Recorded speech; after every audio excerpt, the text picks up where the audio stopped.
Good evening, ladies and gentlemen. Good morning, good afternoon, whenever the fuck you're listening. Welcome to Tailgate Trash Talk, episode number 14, the season finale recap.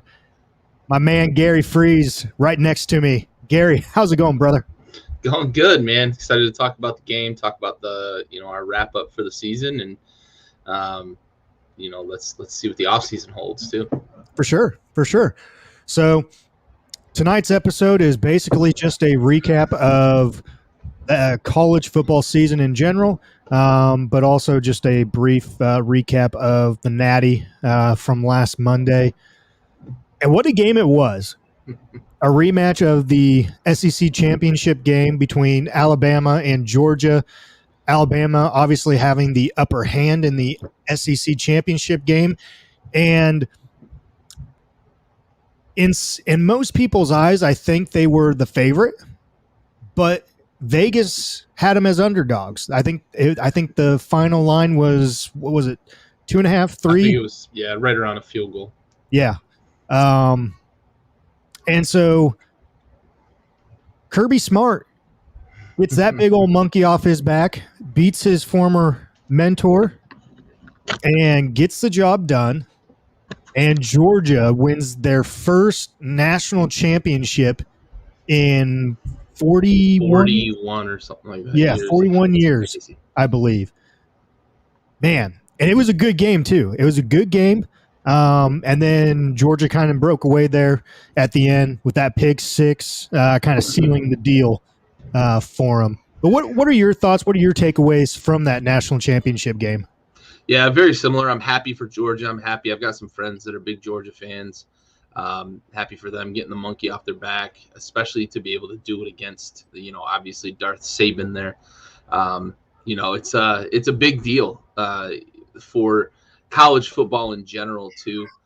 Georgia's a brand, and they're a brand that's not been at the top of the mountain in, as you said, 40 plus years. So it's a big deal to get them back there. They've always been competitive, but it always seems they just can't get over the hump. It's losing to Bama in the SEC title game, or losing to Bama in both the SEC title game and the national championship. So big deal for them. It's great. The celebration from Stetson Bennett afterwards, showing up on Good Morning America, clearly inebriated. For sure. Still feeling himself from the night before, chugging a $200, or no, actually it was like a $2,400 bottle of whiskey. Pappy. Yeah, man. Oh yeah. So getting it in. I'm sure one of the boosters paid for that bottle, or some sort of NIL money paid for that bottle. So enjoy it, young man. Enjoy it. You don't get to chug $2,000 bottles of whiskey very often. No, you don't.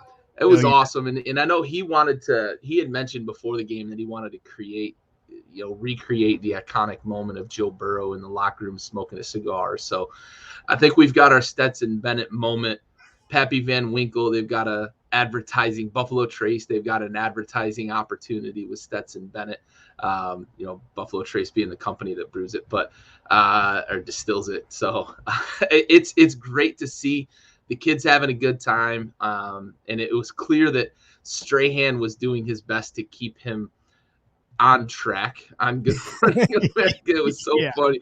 Like, Strahan knew what was going on. He's been there before. He's been there.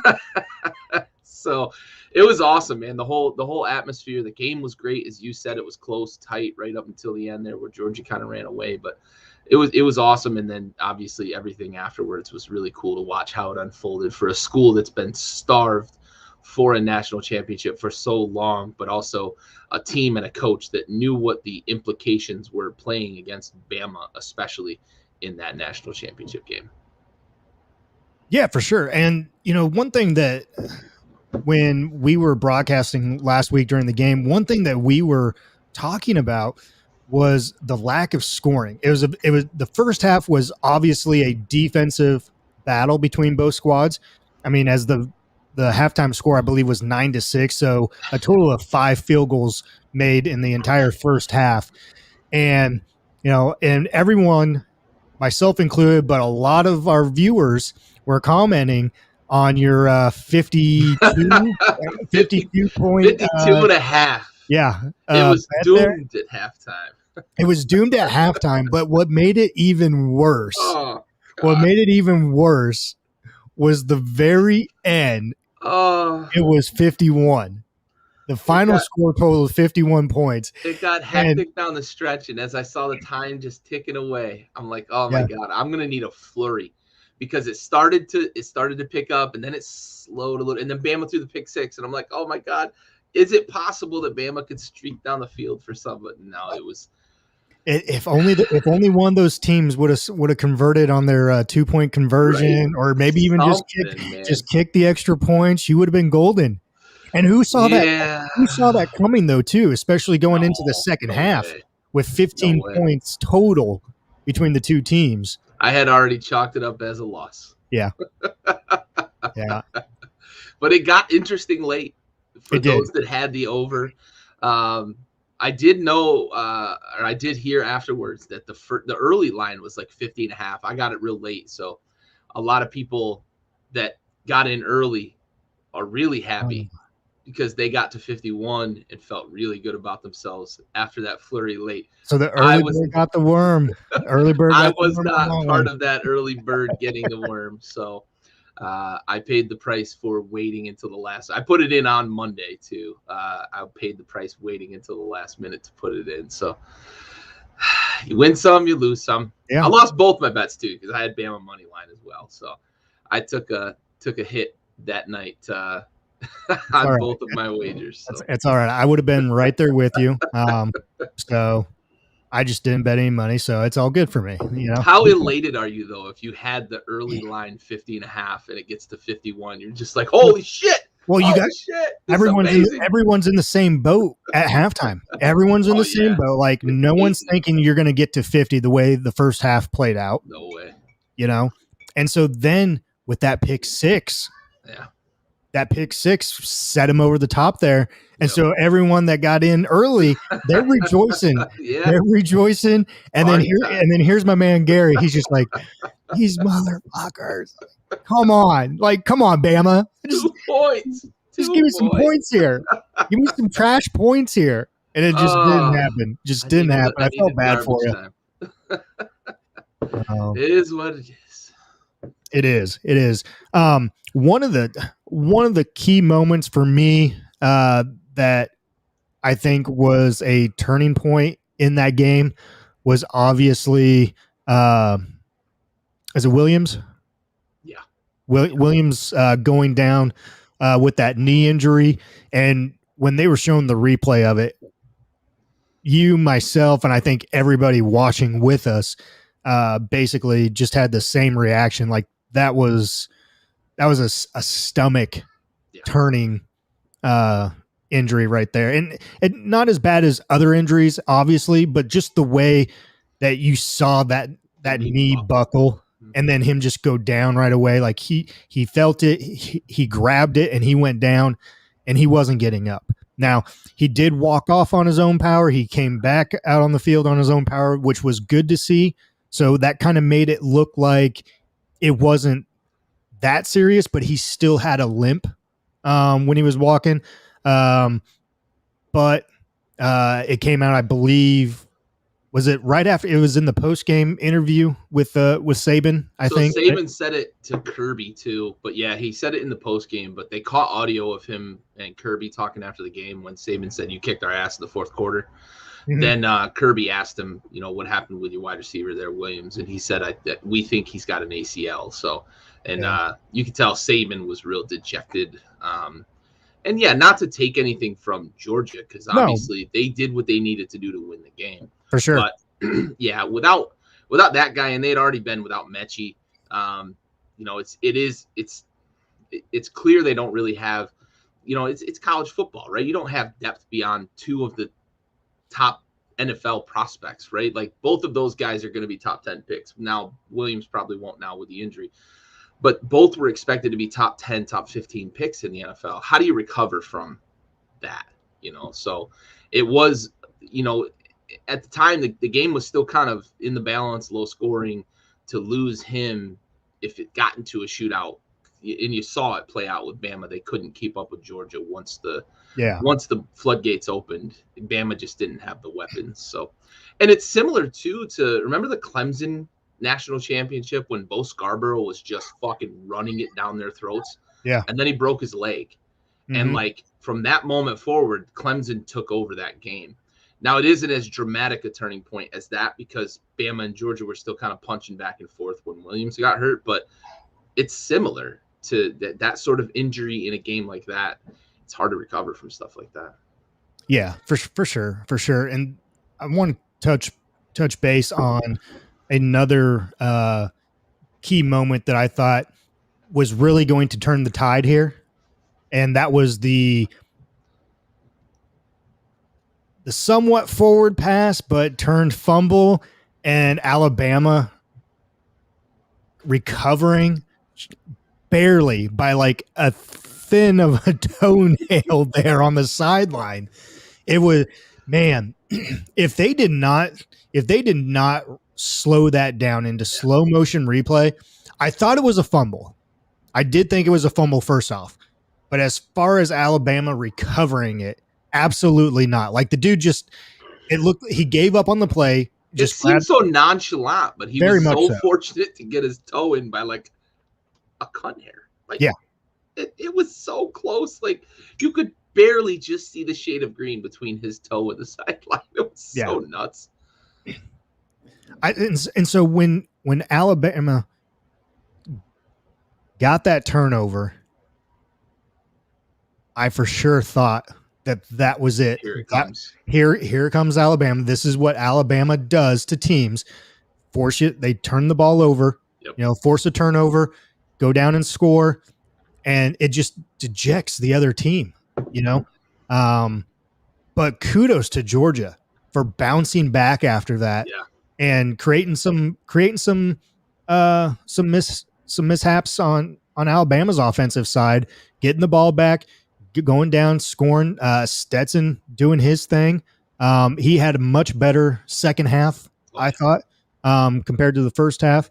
And it was almost a tale of two halves there with the quarterbacks. I thought Bryce Young played decently the first half. Stetson not so much. Stetson was under pressure a lot more.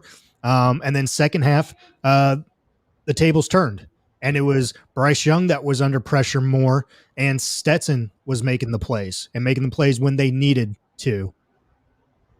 Yeah, I think we saw some really good in-game adjustments too from Georgia that we normally expect from Saban and crew, and really turned that first half woes into successes in the second half.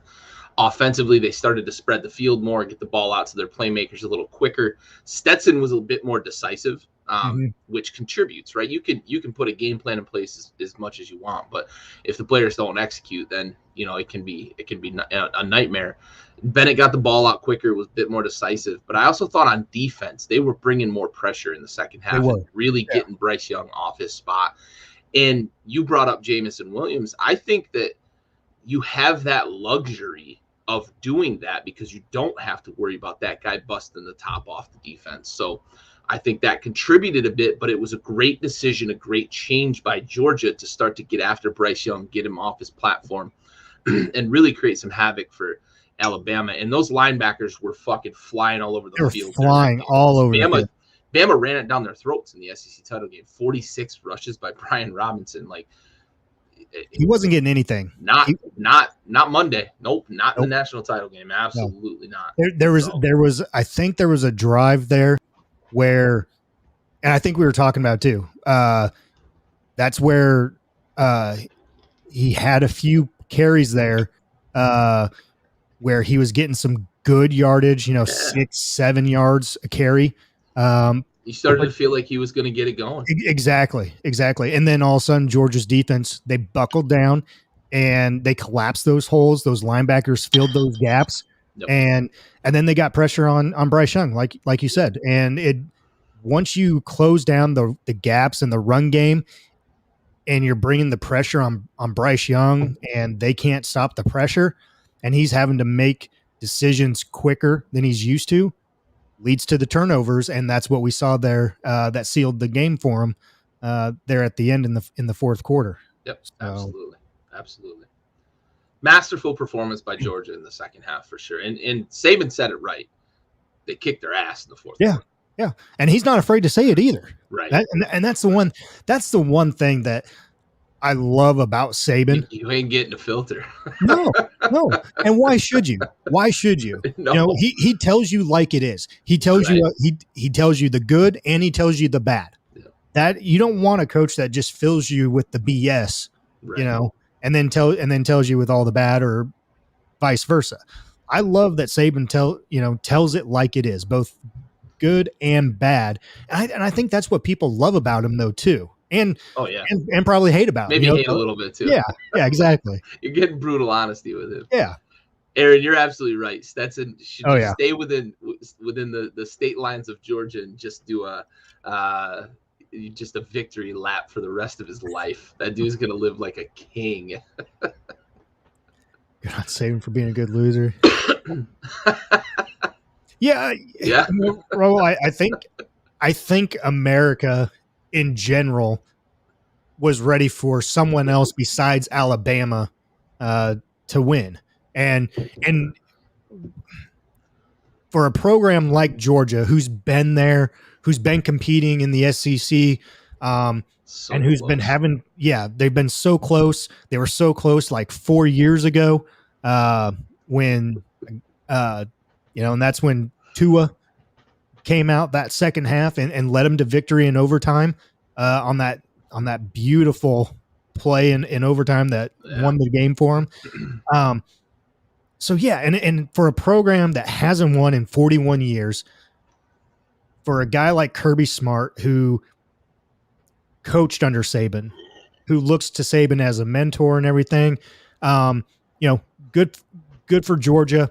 And like Raul said, we all won that day. Yeah, I think college football, I think everybody won for sure. Yeah.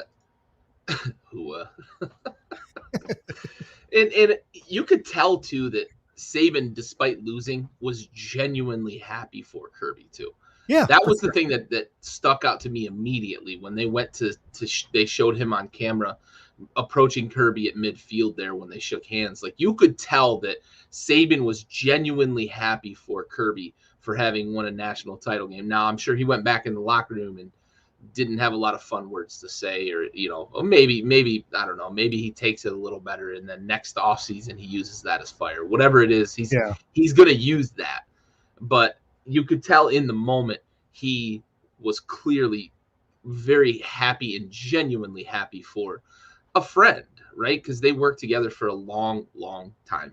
Exactly. And then, Aaron, I know it won't be in the near future, but what will college football look like without Saban? It's a great question. And I think we actually talked about it last week during the game. Like, Saban, I believe, still has like 6 or 7 years remaining on his contract. Yeah. Like, he just re-signed like 2 years ago. Yeah. And they've been it's almost been like every 2 years they've been revising that contract, restructuring it, because of the way other schools and other coaches are getting their contracts. And so now when you're seeing A&M, you're seeing LSU, you're seeing Penn State, you're seeing Michigan, you're seeing Michigan State, they're throwing monopoly money at these guys. And so you almost wonder, to me, I don't think Saban restructures his contract. This is just me he's 70. I think he's 70. He's 70. He's 70. That's the right big now. thing too. That's the big thing. 70. Yes. Like, I think that he coaches out the rest of his contract and then gives the reins to someone else. I really don't see him coaching any further than that. Yeah. If he does, it's like Joe Pa here. Yeah. You're going to have that guy with the thick glasses on the sidelines and everything. He's just going to be a figurehead. Yeah. And at that point in time, depending on where Alabama is. If Alabama is still winning the SEC, if they are still competing for national championships, then maybe he does continue. Yeah. But if it's kind of one of those lame ducks where, like you just said, he's just a figurehead, they're kind of middle of the road, that type of thing. Then yeah, for sure. I think he sees himself out, but at the same time, I don't see Saban being the type of person that will be a lame duck coach though either. Yeah, I'm with you. I think if Saban ever feels like he can't bring the vim and vigor that he brings to the table, which makes him a great coach, which makes that program tick and makes them continue to be competitive, because he's eating chicken wings and eating every little bit of fucking meat off the bone, right? Every single play of every single game. That's what makes them great. And I think once he gets to a point like that he can't do that, I don't see him coaching like Joe Pa. Joe Pa loved Penn State so much that he just couldn't give it up. I don't know that Nick Saban feels the same way about Alabama. I think he feels that way about the game. And if that passion, if that ability to bring that to the game ever goes away from him, I think that's when we'll see it. And yeah, man, he's 70. He's got like 6 or 7 years left on his contract. Imagine being 76, 77 and wanting to get up and just fucking grind every day. I know he's not out on the recruiting trail, right? I can't imagine he is. He's probably there to seal a deal with some of the, 5-star recruits. But like, imagine just being on the grind every day at 76, 77 years old. I couldn't imagine. So I'm with you. I think he plays this out, and we'll see what his energy level is, I guess, at that point.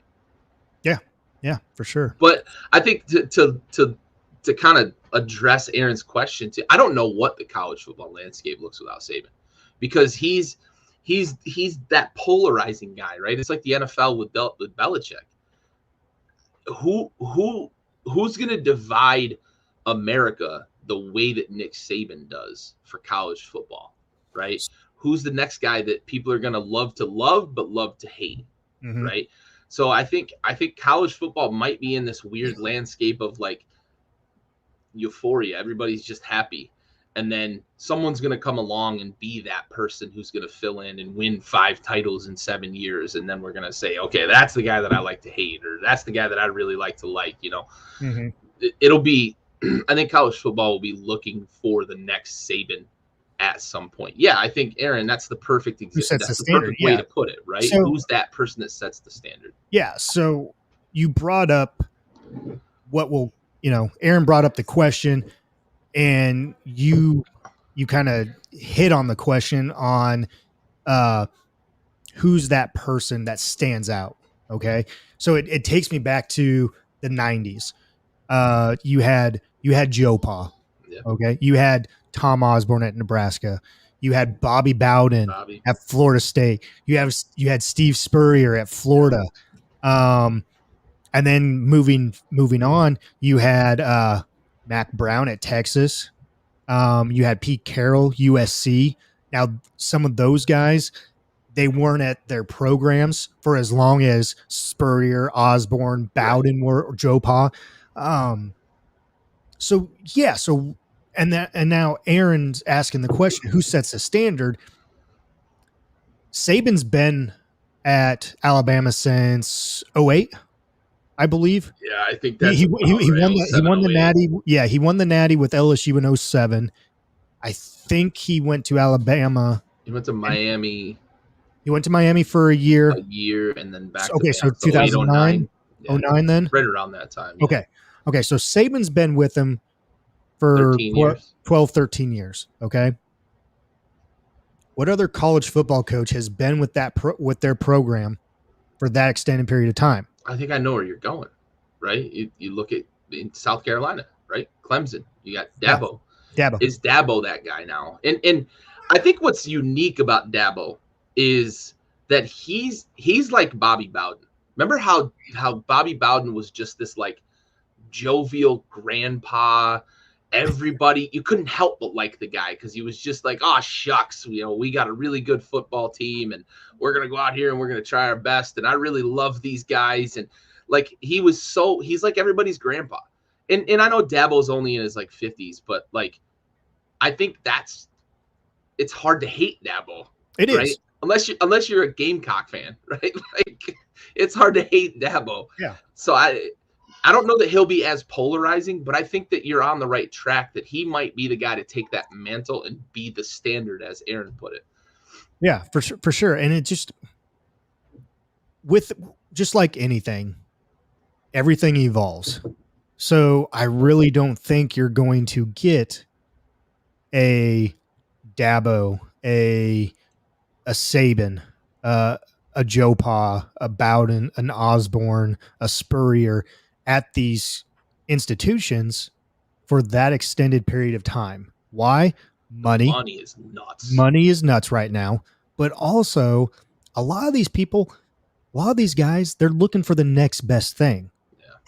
And it's just like Jimbo.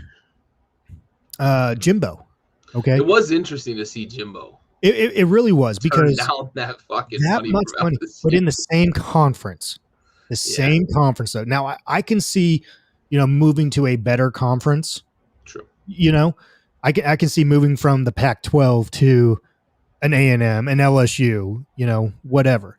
But the same conference offering that much money, it's crazy. But also at the same time, you see these coaches wanting to go to the next level as well too.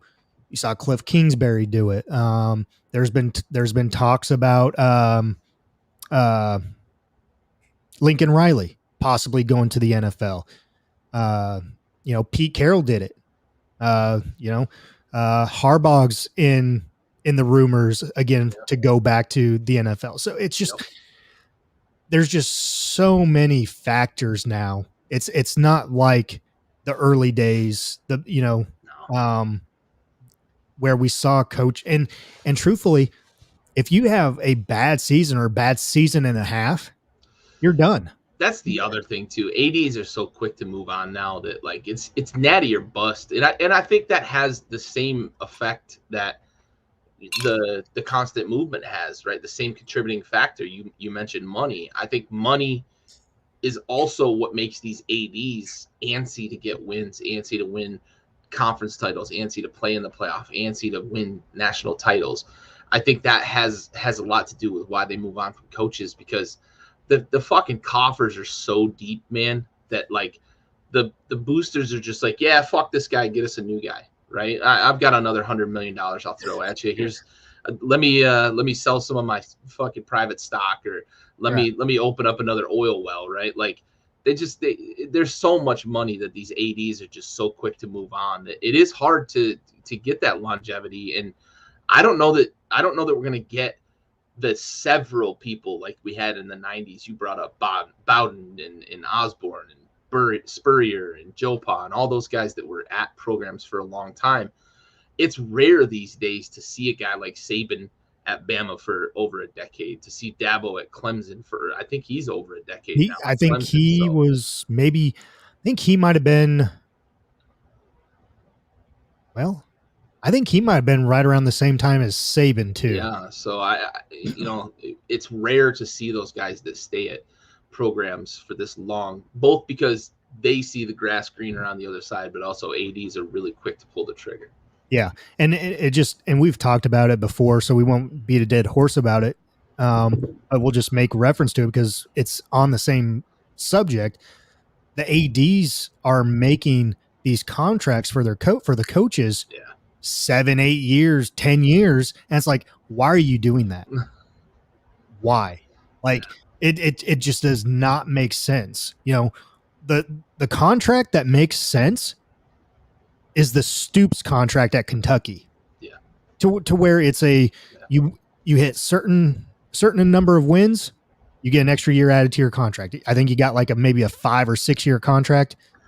And then after every season, if you have a I think 7 wins. It's a bowl eligible season, I think. Yeah, is 6 or right? 7 or wins. Something like that. Then another year is added onto your contract. So it's just a rollover contract, which if you're competing, like, and Kentucky's realistic. Kentucky is not a football school. They're a basketball school. They're a basketball school. They realize that.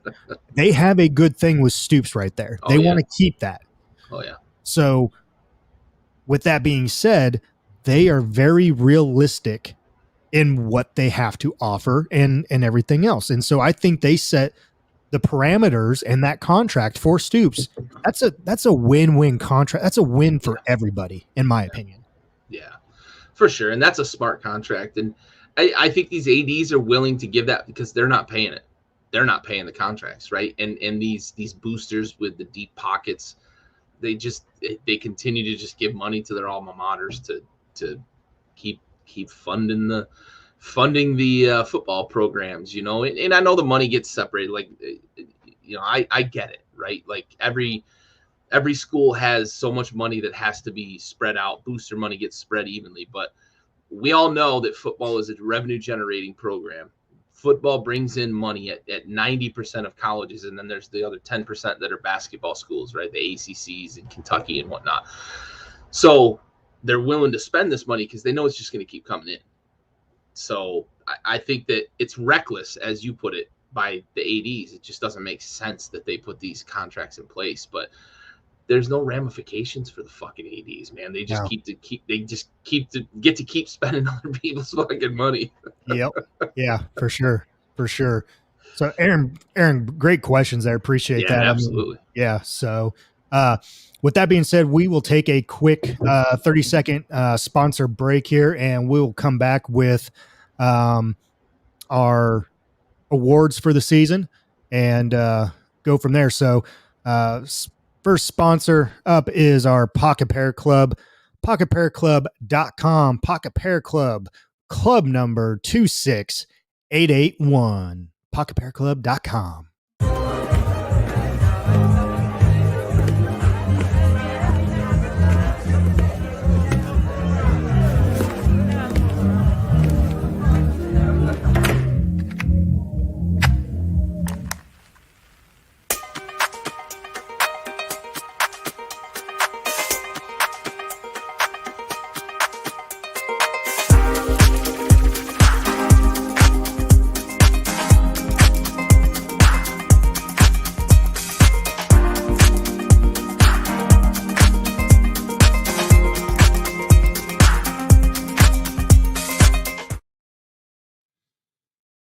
All right, our first sponsor was brought to you by pocketpairclub.com, Pocket Pair Club, club number 26881.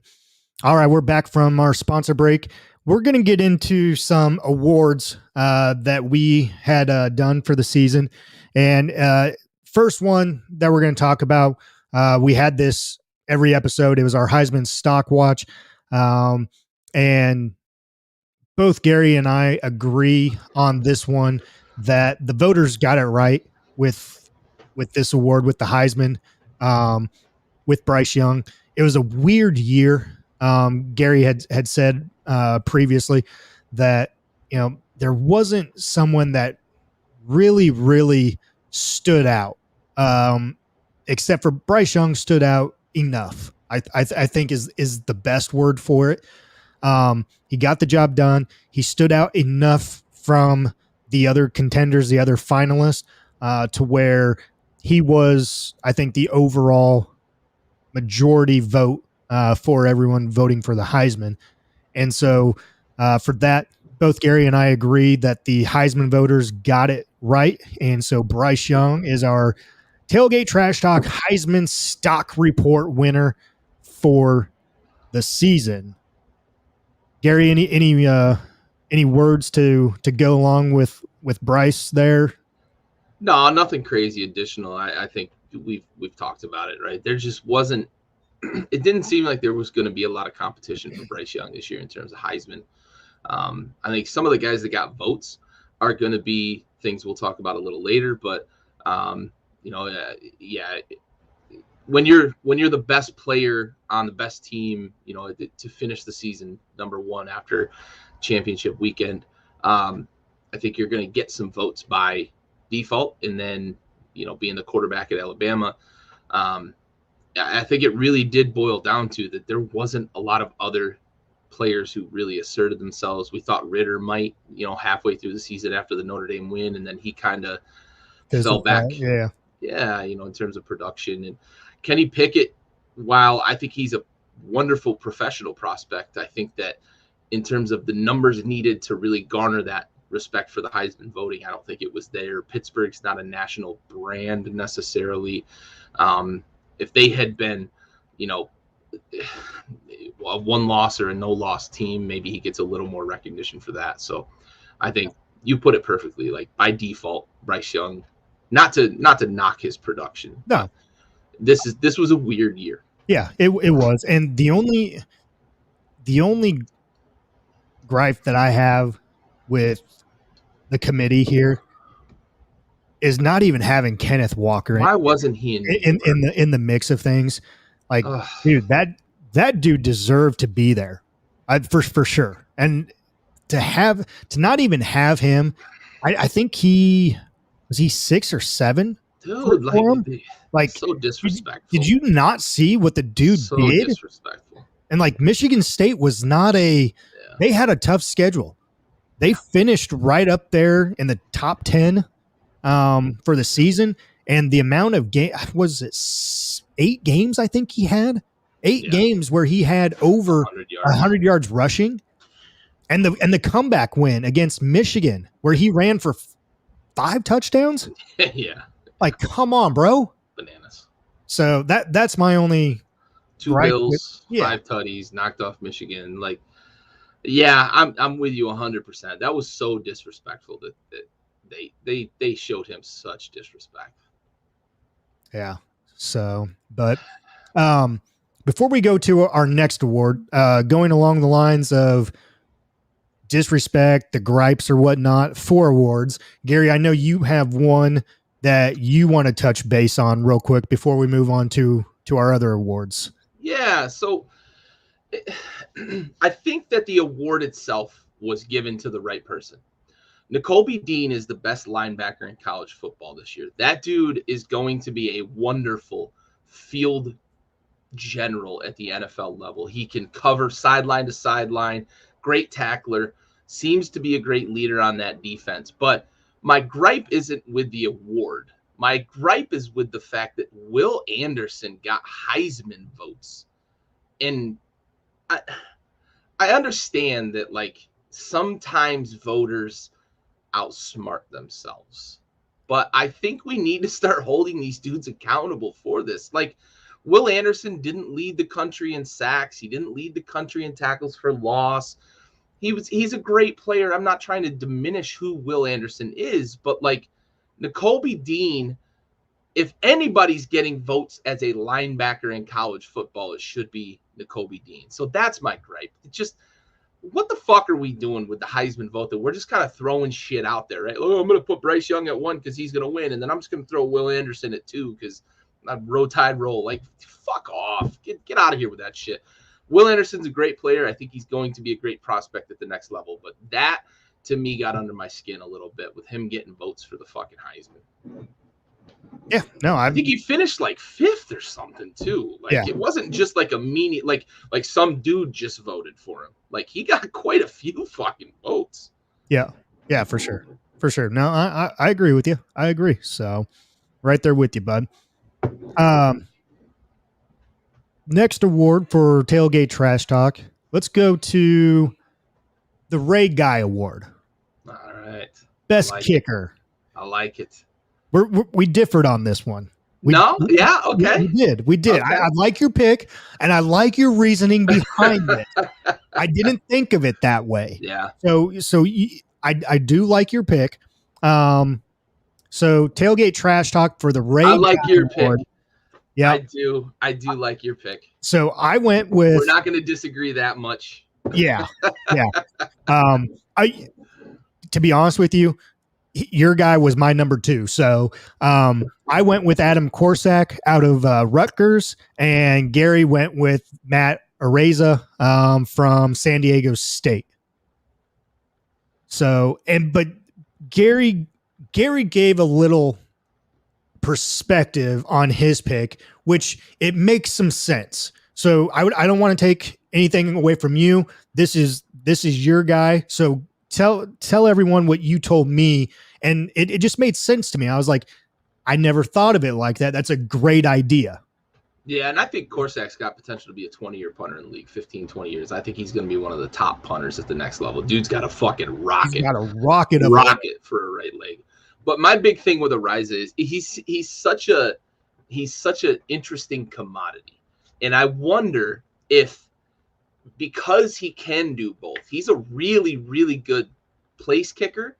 I know a lot of punters in the league do kickoffs because they just have a strong leg, but kicking off a tee is different than place kicking. He's actually a really good place kicker. So I am curious if there's an NFL team, and like a Belichick might try to get smart about something like this, that's willing to take him on as both a punter and a kicker in the NFL and save a roster spot for someone else. The tricky part is, if he gets hurt, you lose both your punter and your kicker in a game. So there is that aspect that I realized that you'd have to have some sort of emergency scenario in place. But I think there's some intrigue with whether or not an NFL team would be willing to take Ariza on and say, you're our guy for punts, you're our guy for kickoffs, you're our guy for field goals, and we're just going to forget about special teams altogether because we've got all three covered with one guy. And I can go add some depth somewhere else. Is it an extra offensive lineman? Is it an extra running back? That sort of thing. So that's what really intrigues me about it. And look, Korsak was my number 2. Like, I think he was in the running for the Ray Guy Award too. I think he was finished second in the voting. If he didn't, he should have, because that dude can just fucking flat out kick. But I really like what Matt Ariza can do in terms of both punting and kicking. Well, yeah, and especially, the way you put it there with getting some depths at other places, adding some depth on the roster, especially now with the roster depths that the NFL has allotted with COVID going on. So, and it's easy to go out and get a kicker, to get a punter just like that if he does go down with an injury. Now, if he goes down with an injury during the game, then no, you're kind of screwed and you need to find someone else in game. Yeah. But if it happens during the week or something, pretty easily available to go get someone off the streets. Clearly, just like Jacksonville did this year, they got a guy literally off the street. Yep. So that's our Ray Guy Award winner for both Gary and myself. I had Adam Korsak out of Rutgers University, and Gary had Matt Ariza out of San Diego State. Our next award, we did not differ on.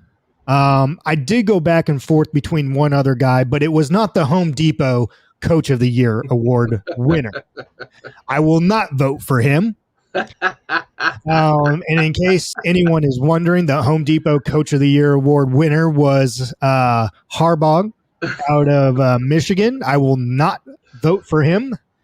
But I was kind of going back and forth here between our winner and the national champion Kirby. And I think it was more for the fact the defensive side of the ball.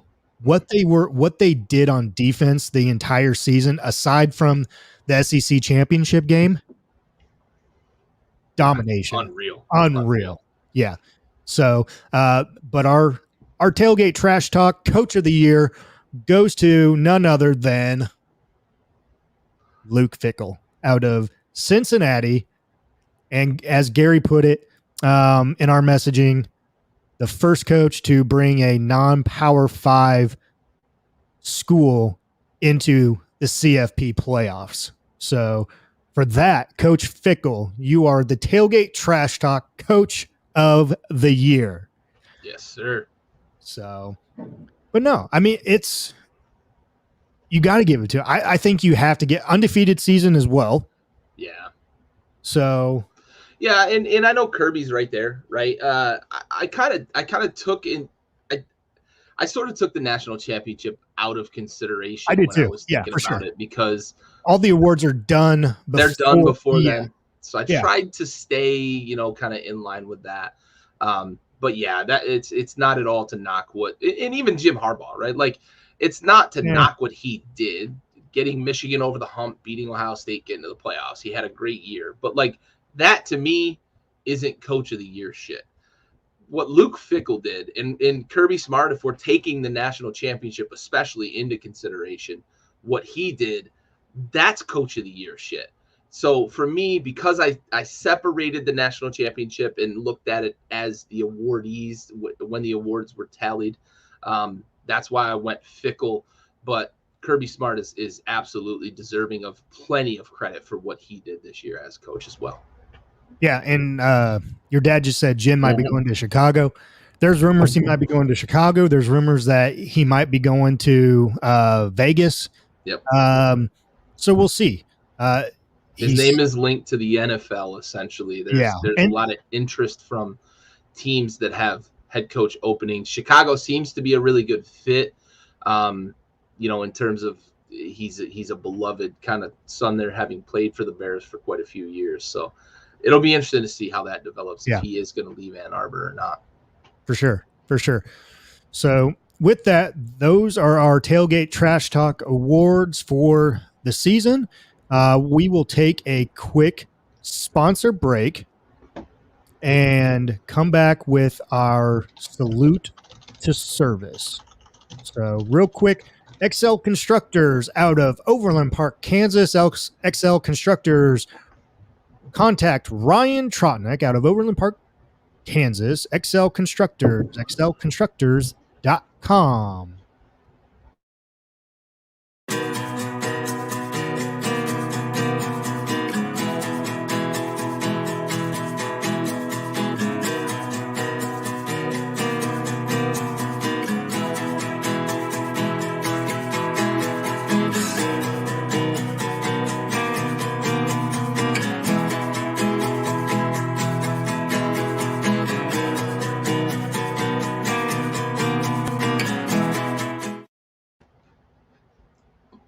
That was XL Constructors out of Overland Park, Kansas.com. Ryan Trotnick with xlconstructors.com. Real quick before we hit salute to service, I don't want to ignore what Aaron said about Jeff Traylor. What a job he did with UTSA this year. The Roadrunners had a phenomenal Sorry, Aaron. Apologize. Yes, you have been on the Roadrunners since day one. We appreciate it. You actually introduced us to the Roadrunners. Yeah, absolutely. And for sure, like, they had a hell of a season. Phenomenal. They kind of pattered out at the end of the season there, unfortunately. But yeah, they had a hell of a season. Yeah. It was fun to watch too, and it was fun to listen to their coach as well speak and just everything. And we talked about it a few episodes ago. Just listening to their coach speak and everything like that. Like, he's if he still has the success, I think he's going to be the one. I think he could be one that stays there for a while. He seems like he is a guy that is committed to that university down there in San Antonio. Yeah, it'll be interesting to see if he does, because like Texas is a hotbed for football talent, right? So like he could build a program there. You could see them becoming like what Boise State was. Yeah. Right. Like, and Boise State's still a decent program, but like what they were for about a 6-year stretch. Yeah.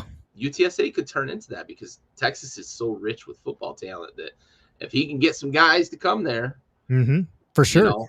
And if they can keep him, I worry that UTSA won't be able to keep him. But if they can keep people from knocking down the door to come get him, I think that he's got a chance to really build something there. I think, Aaron, correct me if I'm wrong, since you follow him a little bit more than we do, but I think they're putting some money into the facilities there as well too right now, currently. So yeah, it's if they're trending in the right direction, if they're doing everything possible that in their power to get the facilities to up to where they need to be and can pay him, and if they can keep on So what's winning. interesting about that too is that San Antonio is on the radar for one of the next NFL franchises too.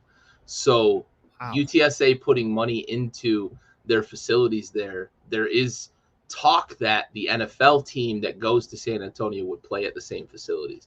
So it's a strategic investment for both that program, but also the city to potentially attract the NFL. Okay. And think about the money that that university would have if the NFL comes to San Antonio.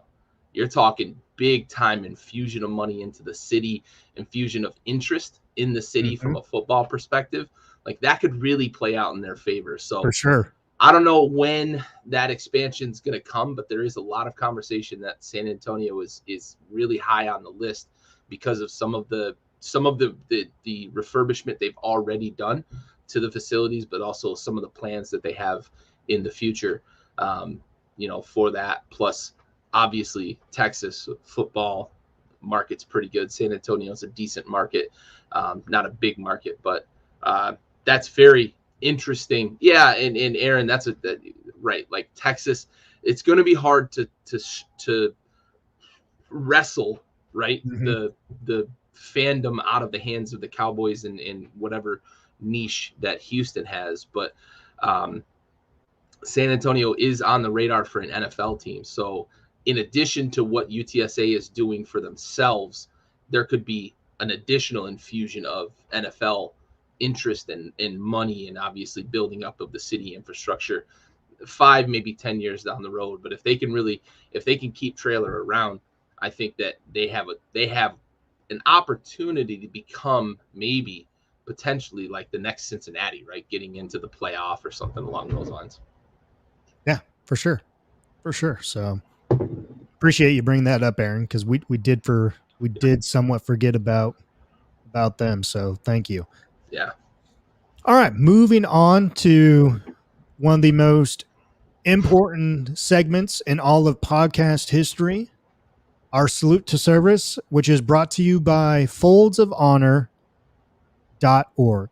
Folds of Honor presents the salute to service.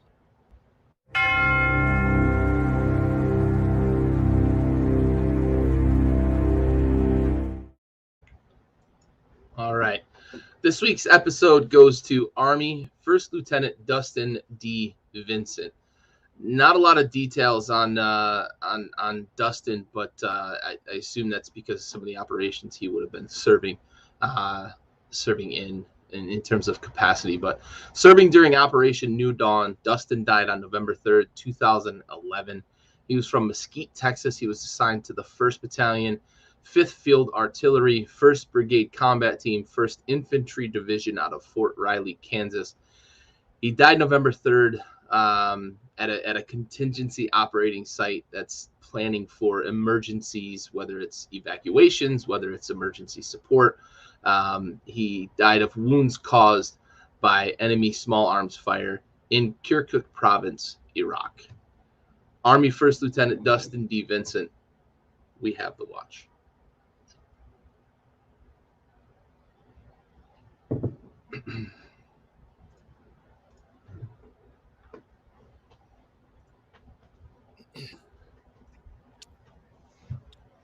The best part of every episode is always the salute to service. And it's always the hardest one to transition from as well too. Because it every time you're saluting someone, it's always posthumously. So so for that, we cannot give enough thanks and gratitude to all the men and women who have sacrificed so much, and their families as well. But we will try to bring back that BDE and persevere throughout here. So our next segment, which will be the last one for this year, has to do with some plays that we thought were instrumental, brought that BDE. And there might be one in here that Gary brought in that, was kind of just like a big FU to a certain committee. And so like I told you earlier, Gary, I don't have a clip for that one. We can bring the smoke. Yeah. So let's go ahead and talk about our moments first, and then we can play the clip. Yes, sir. So go ahead, bud. All right, we'll kick it off at number 5. Is yours. We'll kick it off at number 5. I saved some of the ones that we could kind of put a stamp on, right, that had plays, but this one feels really good, so we're going to lead off with it. This one's just a big fucking, as you said, fuck you, middle finger to the College Football Playoff Committee and all those fucking haters and naysayers out there that, the fucking group of 5 and blah, blah, blah, they don't belong. Fuck you. Cincinnati belonged. They showed that they belonged against Alabama. The offense couldn't get going, but I'll tell you what, that fucking Nick Saban-led, Bill O'Brien-led offense felt the pain against that Cincinnati Luke Fickell-led defense, and they held their own against Alabama, against a Power 5 team, against the team that people thought might win the national championship, and they got damn close to winning the national championship. I have zero doubt in my mind that Cincinnati belonged in the college football playoffs, and that Nirvana with the milk of your dreams. Is that me? Anyway, I don't know what the hell that was. I don't know. Did you hear that? I did. Okay. I don't know what the hell that was. But anyway. There it is. Yes. Love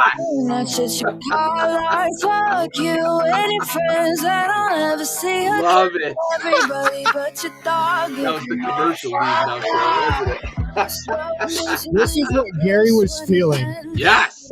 A, B, C, D, E, F, U. Love it. That's the exact sentiment though, because man, I've heard it year in and year out, and there's never been a team that I could really just put my foot behind and say this team belongs. This was the team, and they went to the college football playoff and they asserted themselves. They showed that they belonged, and we can no longer should we have this conversation that the group of 5 doesn't belong, because Cincinnati went and showed out against Bama. So fuck you, CFP committee, and kudos to you, Cincinnati, for bringing the heat on defense. The offense really sputtered, but man, that defense played very, very well against Alabama, against the Heisman winner, and Alabama with all those weapons. So love that. For sure. I'm right there with you. Definitely a big statement for a non-Power 5 conference school this year, even though they almost let it slip a couple times there after that big win at Notre Dame. They were almost giving every reason to the CFP to not put them in there, but then you had some things play out as well too, to where it was almost inevitable that they did belong there. So yeah, kudos to Cincy, Coach Fickell, and the Cincinnati University there for making the playoffs.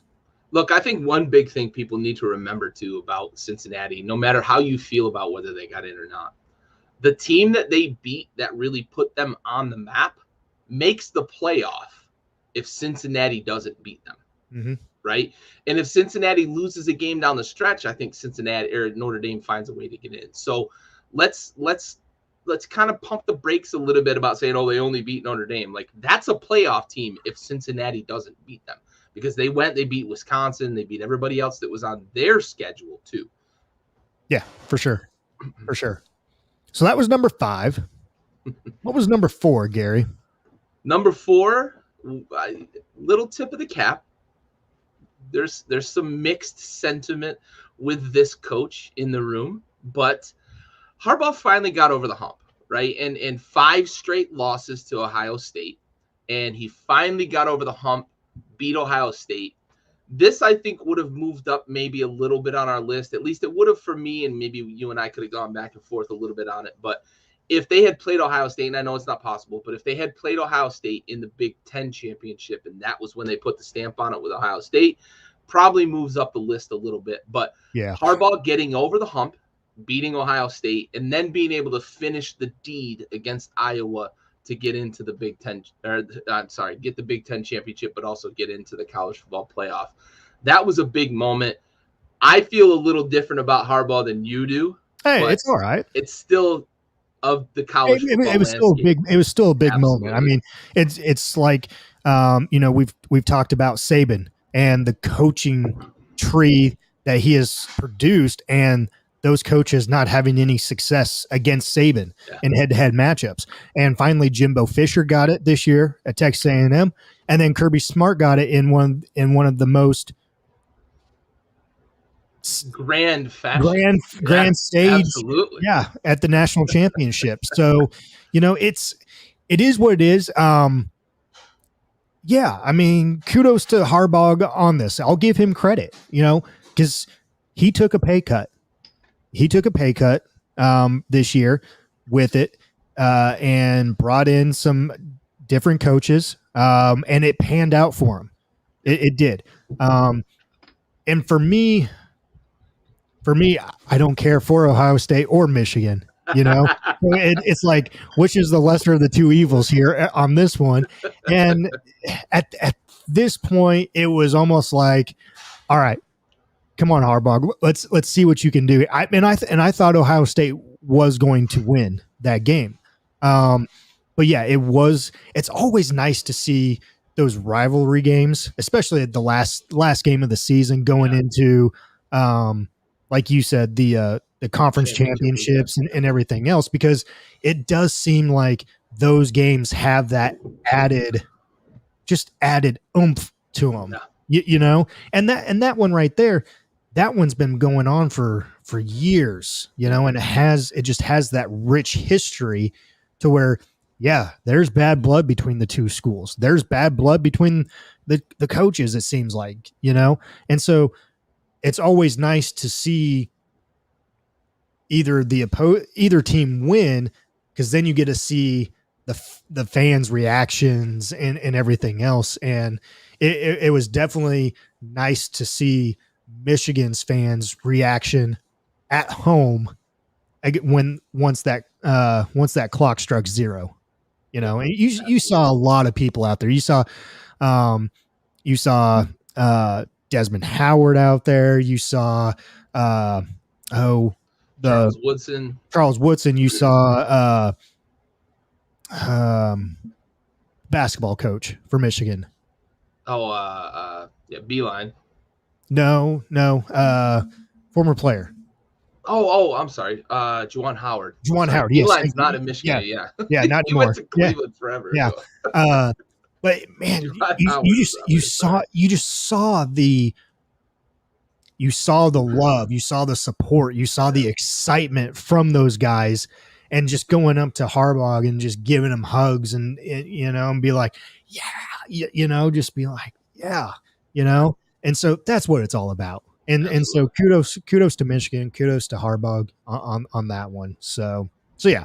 But like you said, if it was against Ohio State in the conference championship game, which we know that can't happen, but if it was in the conference championship to go to the playoffs, man, that would have been right. That would have been a notch ahead.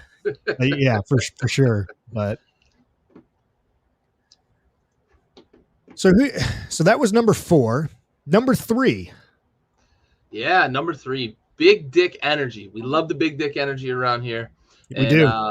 We're going to talk about a guy who is the inaugural and still only member so far of the Tailgate Trash Talk Hall of Fame, Desmond Ridder, and his wonderful response to his offensive coordinator, who asked him how he felt he was going to deal with the noise in South Bend, because it can get loud.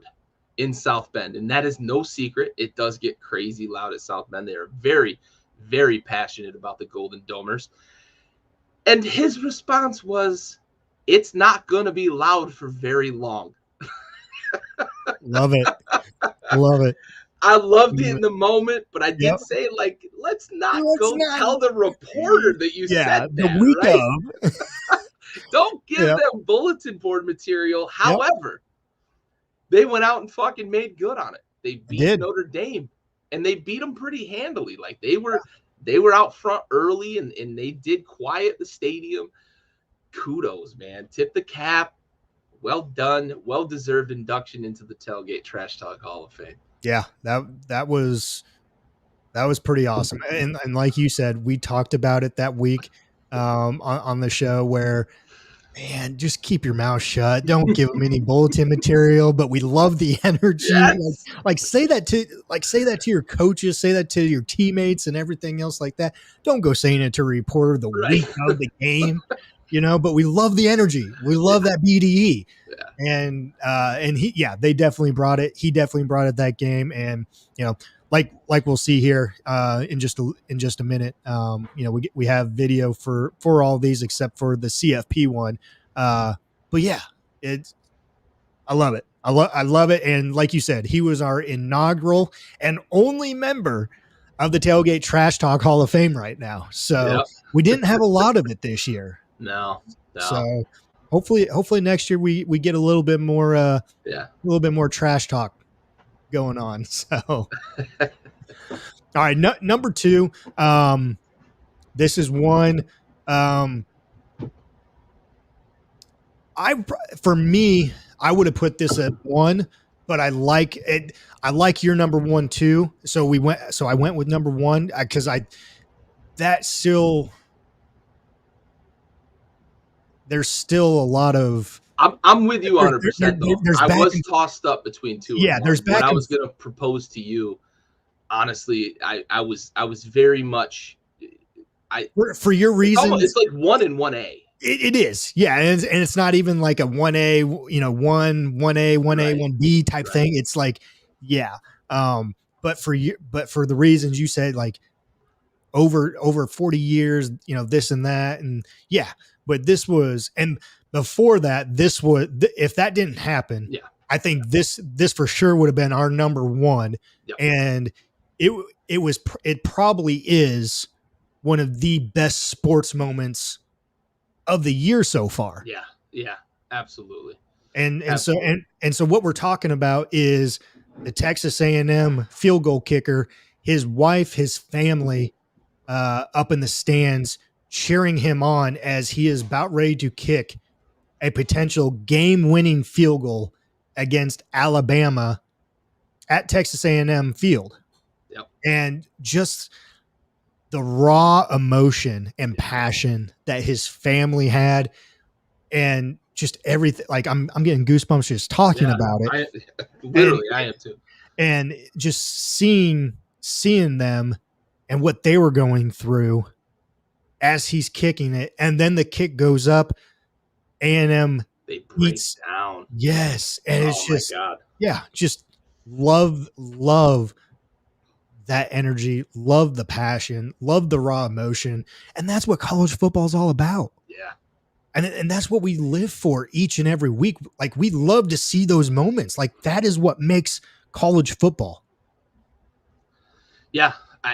You said it perfectly. I can't say it any better than that. That's what makes college football so great. You hang on every single game so much more than at the professional level. Games just matter so much more because of all the storylines, everything that goes on. But it's such an intimate feel too. And I can say as somebody who played college sports, like, you feel different when you've got everybody around you, but your family's so invested in college football, especially. I can't imagine when every game means as much as it means. It's just unreal. Sometimes you see that raw emotion come out, and it really just signifies, as you put it, what college football is all about. Yeah, for sure. And so with that was our number 2, and moving on to number 1, was one that had been a long time coming. It had been waiting 41 years and is the one play that pretty much sealed the deal for Georgia and Kirby Smart and company, and that was the pick six. Yep. Put a stamp on it. Put that final nail in the coffin. Put the fires out. Call off the dogs. Hunt's over. That was and it was such a fitting way for it to end for Georgia, because we've talked about it all year how dominant that defense has been, and for Very much so, yeah. For them to put the stamp on that game was just unreal. It was so amazing. And then to see all the outpouring of raw emotion again, and Saban and Kirby meeting at midfield, and everything that was involved there. We've already talked about that, but just everything. You saw Stetson Bennett on the sideline crying. He broke down. Immediately broke down. Yeah. Like, my God, this is real. Like unbelievable. Yeah. So with that, that is our top 5 plays, our top 5 moments of the 2021 college football season. So with that, here is some video of those top moments. Down and 10 at the Ohio State 31. Again, they run it. Haskins spreading. Let's go. Yeah. Let's go. All right. Okay. All right. Return to the Mac. Get up what it is, what it does, what it is, what it isn't. Looking for a better way to get up out of bed instead of getting on the internet and checking a new hit. Me get up. First shot, hip strut walking. A little bit of humble, a little bit of cautious. Somewhere between like Rocky and Cosby's for the game. Nope, y'all can't copy up. Bad moonwalking, and this here is our party. My posse's been on Broadway, and we did it all way. Grown music. I shed my skin and put my bones into everything I record to it. And yeah, I'm on. Let that stage light go and shine on down. Got that Bob Barker suit game and Plinko in my style. Money, stay on my craft and stick around for those pounds. But I do that to pass the torch and put on for my town. Trust me, on my INDEPENDENT shit hustling. Chasing dreams since I was 14 with the 4-track bustin'. Halfway across that city with the back question. Labels out here, now they can't tell me nothing. We give that to the people, spread it across the country. Labels out here, now they can't tell me nothing. We give it to the people, spread it across the country. Can we go back? This is the moment, tonight is the night. We'll fight till it's over, so we put our hands up like the ceiling can't hold us. Like the ceiling can't hold us. Can we go back? This is the moment, tonight is the night. We'll fight till it's over, so we put our hands up like the ceiling can't hold us. Like the ceiling can't hold us. Nah, can I kick it? Thank you, yeah, I'm so damn grateful. I grew up really wanna go fronts, but that's what you get when Wu-Tang raised you. Y'all can't stop me, go hard like I got an 808 in my heartbeat. And I'm eating at the beat like it gave a little speed to a great white shark on Shark Week. Raw, time to go off, gone, deuces goodbye. I got a world to see, and my girl, she wanna see Rome. Caesar make you a believer, nah, I never ever did it for a throne. That validation comes from giving it back to the people. Now, sing this song and it goes like, raise those hands, this is our party. We came here to live life like nobody was watching. I got my city right behind me. If I fall, they got me. Learn from that failure, gain humility, and then we keep marching. Can we go back? This is the moment, tonight is the night. We'll fight till it's over, so we put our hands up like the ceiling can't hold us. Like the ceiling can't hold us. Go back, this is the moment, tonight is the night. We'll fight till it's over, so we put our hands up like the ceiling can't hold us. Like the ceiling can't hold us.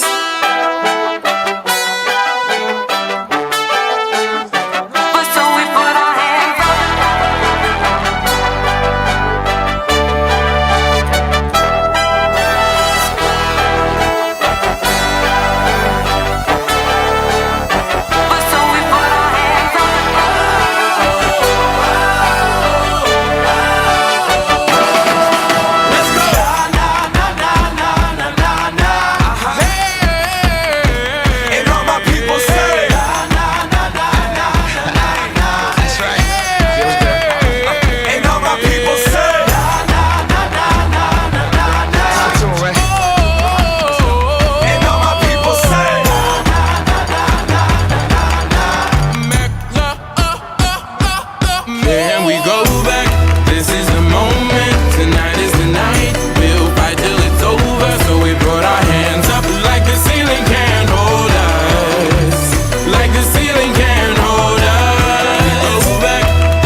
see girls everywhere. Titty ass, hands in the air. So party over here. Shaking for the man of the year. Man of the year. Man of the bounce. Where I see girls everywhere. Titty ass, hands in the air. So party over here. Shaking for the man of the year. Man of the year. Man of the bounce. Where I see girls everywhere. Titty ass, hands in the air. So party over here. Shaking for the man of the year. Man of the year. Man of the bounce. Home of the party in the trees. Sunny lit land of the G's. Please let a nigga breathe. Tank top down for the breeze. Burnt lips, got a blunt full of weed. Peace, love, and the means. Nigga, I ain't come for the beef. You ain't no sheep. Came for the skeet. Got pipe for the cheeks. Nigga, I'm the life for the beat. Fuck that, this shit gotta eat. Bounce for the crown. You be hating, I still hold it down. When you round, man, the girls never lounge. Man, I heard you a hound. Rub, man, that bitch need a pound. Tip, bounce out of gown. Hands high to the sound. Yeah, I'm the rich nigga now. Big bitch, I'm the talk of the town. Make a bitch run the mouth. Yeah, go south for the boy. Pop down to the floor. Bounce. Bounce.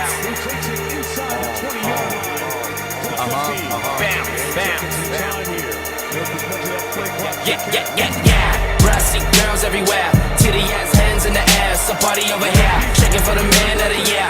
Man of the year. Man of the bounce. Where I see girls everywhere. Titty ass, hands in the air. So party over here. Shaking for the man of the year. Man of the year. Man of the bounce. Where I see girls everywhere. Titty ass, hands in the air. So party over here. Shaking for the man of the year.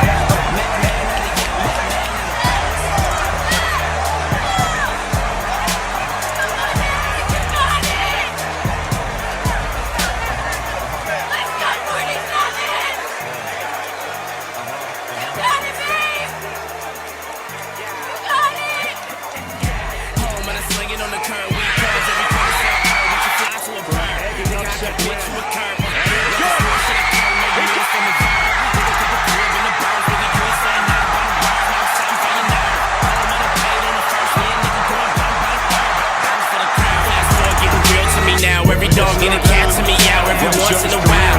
I see hands in the crowd, see white, black blaze in the foul, jumping around. Jump ass bump out of gown, bounce from the ground, get hype for the sound. This first straight from the morning, pop down from the floor, bounce. All the way to the end zone, and Georgia is going to conquer the Crimson Tide. Where I see girls everywhere, titty ass, hands in the air, so party over here, shaking for the man of the year. Man of the year, man of the bounce. Where I see girls everywhere, titty ass, hands in the air, so party over here, shaking for the man of the year. Man of the year, man of the bounce. Where I see girls everywhere, titty ass, hands in the air, so party over here, shaking for the man of the year. Man of the... Dude, it still fucking gets dusty watching that. I'm glad you said it because God, it gets so dusty in this thing. fucking room every time I see that video, man. Yeah, I'm gonna tell you this. I'm gonna go out on a limb, and I'm gonna book it right now. That moment, that's an SB moment. Oh, absolutely. And if it's not, fuck them. Fuck them if it's not. Absolutely. It fucking should be. Yeah. Oh, man. I had to look under the fucking desk here to see if there was someone cutting onions because, every time I watch that video. Every time. It doesn't matter. Like, I can watch it tomorrow and the same thing would happen as well. Yep. Like, absolutely. Yeah. It doesn't, it's one of those, like, doesn't get old. Moment. Yeah. And that is what we were talking about, that raw emotion, the love, just the tension and just everything that goes into college football right there. That's what it is all about. That's what makes college football the best sport out there. Yeah. And that's why we love doing what we do. Absolutely. Absolutely. So, top 5 moments for the year for Tailgate Trash Talk. Gary, do you want to kind of touch base on moving forward and what direction we're going in here in the next few months here? Yeah, so we're going to do our best to kind of stay engaged here in the off season. Obviously, during the season, it's easy to have content, have things that people are interested in, have things that people want to talk about. So we're looking at doing every other week. trying to recap things like coach movement, right? Are there new coach hires? Are there people that transfer? Is it big names, right? JT Daniels just entered the transfer portal. Caleb Williams is still in the transfer portal. Is he actually going to leave Oklahoma? If he makes a move, we'll talk, about that. Is there coaching movements? But as we get closer to the draft as well, we're going to do a mock draft. And then when the draft airs, we won't be able to air the actual draft itself. We tried that with the national championship and got shut down. So we're going to adjust. For the night of the draft, we'll go live and we will talk about the picks as they come out. We won't be able to have the actual video of Kuiper and everybody else, but we will air our discussion about the picks, how we feel about them, fit, obviously, do our best to kind of evaluate, what that pick means for that team. So we may adjust as the offseason goes, depending on how much activity, how much action there is, but we're going to pull back a little bit on the weekly shows, not to just, kind of dispel any of the appreciation we have for those that join the show, but we'll stay engaged as much as possible on the page as well. So look for content on the page, whether it's funny memes that we tend to share, but also as news breaks, we'll do our best to kind of share stuff on the page, as it comes out, and we'll do live shows every other week starting out. We'll adjust as things go. Yeah. Yep, for sure. And first and foremost, obviously want to thank Gary for a great trash talk season. But also want to thank everyone that has followed along, has commented, has joined us on the shows and everything else, on Facebook, Twitter, Instagram, on here. We appreciate everything. It's been fun. And, Gary and I, we talked actually last night about next year already and kind of some things that we want to do with the show for next year. So we're looking to make it bigger, make it better for everyone involved for next year. So we appreciate everyone and all the comments throughout the whole entire season. So thank you, Gary. Thank you, bud. Thank you, man. You put in a lot of work, with the graphics, the videos, and all that stuff. So I just want to say I really appreciate it. I know it makes things interesting throughout the show, and I really appreciate everything you do for the show. So I'm just here to jabber my jaws. and I think everybody knows that is something that you can do very well, good sir.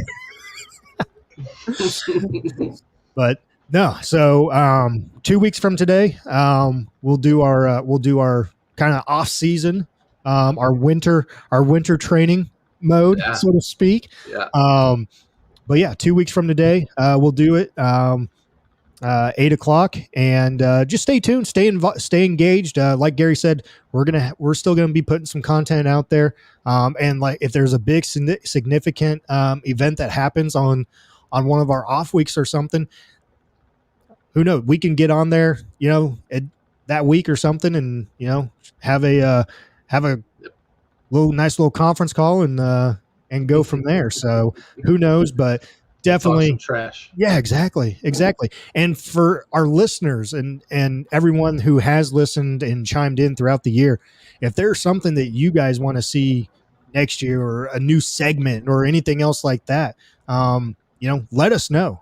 We're always open to comments, to suggestions, because we want to make it better as well, and we want to make it enjoyable for you guys, the listeners and viewers. So definitely let us know, shoot us a message on Facebook, on wherever, and let us know, because without you guys, we are nothing.